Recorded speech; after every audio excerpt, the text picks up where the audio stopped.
How to make a realistic wound without hurting yourself. A process video by Emily Brown.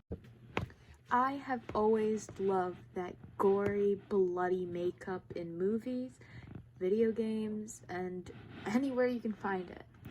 I used to watch horror movie clips to see all that blood and gore and how they did it. I watched videos on how to make fake blood and did it myself. And that all started my passion for SFX makeup. As a younger child, I always loved watching The Walking Dead and watching people like Jodie Steele do cool SFX makeup online. Then, for the short time I had TikTok, I started following people who do the makeup I was fascinated in. Then, when at my cousin's house over the summer, about 2 years ago, she bought the stuff for the SFX makeup. It started my obsession. Starting with step 1, we have the base step. One tip I highly recommend is to clean the area beforehand so you have a clean base and surface to work off of. Next, you're going to grab your scar wax. My favorite brand is Ben Nye, but you can use any brand available. Here, I'm grabbing my metal spatula to scoop a decent amount from the container. Now you're going to roll it into a worm using your hand heat to make it more malleable. Next, you'll lay the wax in the spot you want and roughly lay the edges with the spatula. Sometimes you might have to use an adhesive like spirit gum or some lash glue to make sure it sticks. Finally, grab some Vaseline and smooth over the whole piece.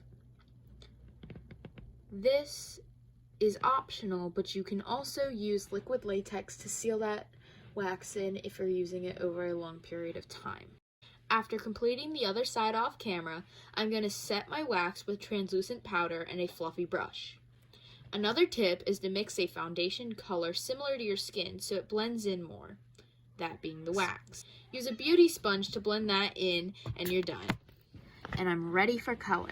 I grab my eyeshadow palette and use brown around the entire wound. Now I'm going to grab some red and create an infected, bloody look with it. That will go around the edges, inside, and around the surrounding skin. Now, with some purple, I'm going to use it to create a simple bruise design on the outside of the wound. I apply a quick layer of brown to mute everything at the end with a fluffy brush, and the base color is done. Now it's time for the paint. I'm grabbing my Athena Oil Face Paint palette and using small amounts of brown to dirty the surrounding area. Using a detail brush in purple, I apply it on top of that purple eyeshadow to enhance the color of the bruise. Using a dark reddish purple, I color the flat inside and the edges of the wound. Pro tip, this darker base adds a layer of depth to add realism. Finally, I go in with bright red for that very prominent bloody look. Now it's time for my personal favorite part, the blood. I like starting with a thick kind to get a nice base for the rest of the blood. Paint that on the inside and edges and you're on to the next step. Grab a very thin liquid blood and brush that on the inside and edges, additionally adding a few sporadic bursts around the outside. Grab more of that same liquid blood and use a stipple sponge to splatter some around the outside. Now squirt some thicker liquid blood into the middle and voila, you have a realistic but perfectly safe wound.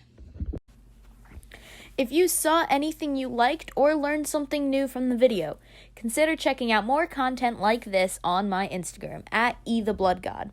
If you have any questions, DM me there and I'd be happy to help.